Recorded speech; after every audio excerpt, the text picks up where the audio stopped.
அன்பானவர்களே, அன்பு வணக்கங்கள். சந்தோஷம் என்பது சகல விதமான எல்லா விதமான நோய்களுக்கு ஒரு அற்புதமான மருந்து.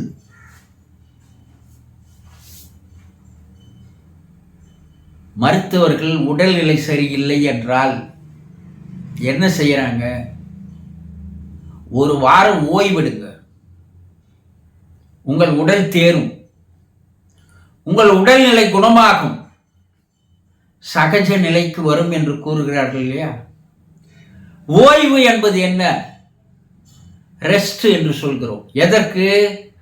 உடலுக்கும் ஓய்வு தேவை, மனதிற்கும் ஓய்வு தேவை. இரண்டுமே ஓய்வு நிலையில் இருந்தால் பிரபஞ்சத்தில் இருக்கின்ற அந்த அற்புதமான சக்தியானது, எனர்ஜியானது, ஆற்றலானது உடலுக்குள் வந்து புகுந்து உடலை குணப்படுத்துகிறது. பிரபஞ்ச சக்தி உங்களை குணப்படுத்துகிறது. இதுதான் விஞ்ஞான ரீதியாக, மருத்துவ ரீதியாக கூறுகின்ற உண்மைகள். ஒரு மனிதன் எப்பொழுது அமைதியாக ஓய்வாக இருக்கிறானோ அப்போது அவன் பிரபஞ்சத்தில் இருக்கின்ற அந்த அற்புதமான எனர்ஜி, சக்தியை ஈர்த்து கொள்ளுகின்ற ஒரு கருவியாக மனிதன் மாறிவிடுகிறான். இதுதான் உண்மை.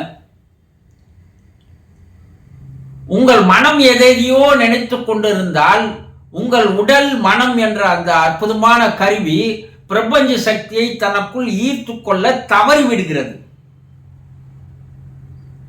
அதனால் உடலும் பலவீனமாகிறது, மனமும் பலவீனமாகிறது. இதனால்தான் மருத்துவர்கள் ஓய்வாக இருங்கள். அந்த ஓய்வை விட அற்புதமான ஒரு வழி மனிதருக்கு இறைவன் தந்திருக்கிறார். அது என்ன? சந்தோஷமா இருக்கிறது. எப்பயுமே சந்தோஷமாக இருக்கின்ற ஒரு மனநிலையில் ஒரு மனிதன் வாழ்ந்து விட்டால் அவனுக்கு எந்த விதமான நோய்களும் உடலில் உருவாக்குகின்ற சூழ்நிலையானது, சந்தர்ப்பமானது வாய்க்காது என்பதுதான் உண்மை. என்ன? எப்ப நீங்க சந்தோஷமா இருக்கிறீங்களோ அப்ப அமைதியை விட 1000 மடங்கு பிரபஞ்ச சக்தியை ஈர்த்து கொள்ளுகின்ற ஒரு அற்புதமான ஒரு கருவியாக உங்களுடைய உடல், மனம் தயாராகி விடுகிறது. அது அப்சர்வ் பண்ணிக்குது, தனக்குள்ள ஈர்த்து கொள்ளுகின்ற காந்தம் போல தனக்குள் ஈர்த்து கொள்கிறது. எப்பெல்லாம் நீங்க சந்தோஷமா இருக்கிறீங்களோ அப்பெல்லாம் உடலிலே ஒரு அற்புதமான ஒரு திரவம் சுரக்கிறது என்று மருத்துவர்கள் கூறுகிறார்கள். அந்த திரவம் உடலில் நோய்களை உருவாக்குகின்ற கிருமிகளை அழித்து விடுகிறது.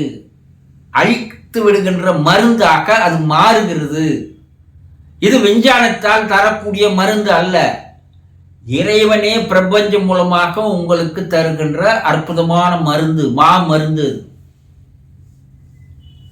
அப்ப சந்தோஷமா இருக்கிறதுல என்ன நமக்கு ஒரு பெரிய பிரச்சனை? அந்த சந்தோஷம் என்றால் என்ன என்பதையே நாம் மறந்து போகிறோம். சகல தோஷங்களை நீக்குகின்ற ஒரு அற்புதமான மருந்து சந்தோஷம். லாபிங் புத்தான்னு சொல்றோம் இல்லைங்களா? எந்த நேரம் அவர் சிரிச்சுட்டே இருப்பார், சிரித்து கொண்டே இருப்பார் என்று சொல்வார்கள். ஒரு மனிதன் எப்போதும் சிரிப்பாகவே இருந்தால் அவன் மனம் சந்தோஷமாக மலர்ந்து கொண்டே இருக்கிறது என்று அர்த்தம். நீங்க ரொம்ப சந்தோஷமாக இருக்கும்போது உங்கள் முகமானது வசீகரமாக ஒளி வீசுகின்ற ஒரு தன்மையை பெற்று விடுகிறது. சிரிச்சு பாருங்க, அப்போ உங்க முகமே ஒரு வசீகரமான ஒரு காந்த சக்தி கொண்ட கண்களை அது தந்து விடுகிறது. அப்போ சில லாபிங் மெடிடேஷன் என்று சொல்லுவார்கள், சிரிப்பு தியானம்னு சொல்லுவாங்க. தினந்தோறும் ஒரு மனிதன் 1/2 மணி நேரம் நன்றாக மனம் விட்டு வாய் விட்டு சந்தோஷமாக சிரித்து விட்டால் அந்த 1/2 மணி நேரத்தில் ஒரு அற்புதம் நிகழ்கிறது. என்னென்ன? அந்த 1/2 மணி நேரத்தில் பிரபஞ்சத்தில் இருக்கின்ற அந்த தெய்வீக சக்தியை தனக்குள் ஈர்த்து உடல் முழுவதும் அவன் சேகரித்து வைத்துக் கொள்கிறான். அந்த நாளெல்லாம் அவன் எனர்ஜெட்டிக்கா இருக்கிறான்.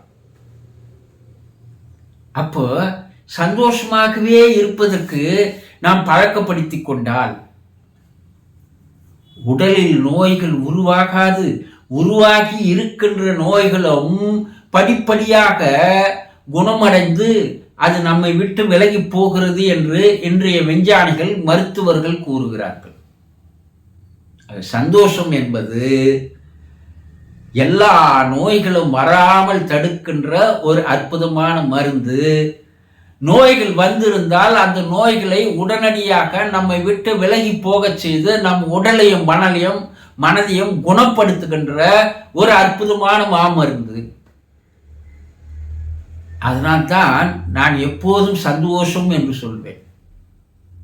சந்தோஷமா இருங்க, ஆனந்தமா இருங்க, மகிழ்ச்சியா இருங்க. அதுதான் நம்முடைய சுயஸ்வரூபமே, வேற ஒன்றும் கிடையாது. இறைவன் நம்மை படைத்தது சந்தோஷமாக, ஆனந்தமாக, மகிழ்ச்சியாக இருங்கள் என்பதற்காக தான். நம்ம அதை மறந்துட்டோம். நம்ம வேற வலைகளில் சிக்கிக்கொண்டோம். ஆக ஒரு நாளைக்கு உங்களுக்கு நேரம் கிடைக்கும் போதெல்லாம் சந்தோஷமாக இருங்கள், அல்லது சந்தோஷமாக இருப்பதாக கற்பனை செய்து கொள்ளுங்கள், அல்லது சந்தோஷமாக இருப்பதாக நடியுங்கள், பரவாயில்ல. சந்தோஷம் எல்லா நோய்களுக்கும் ஒரு அற்புதமான மருந்து. புரிந்து கொண்டீர்களா? சந்தோஷம்.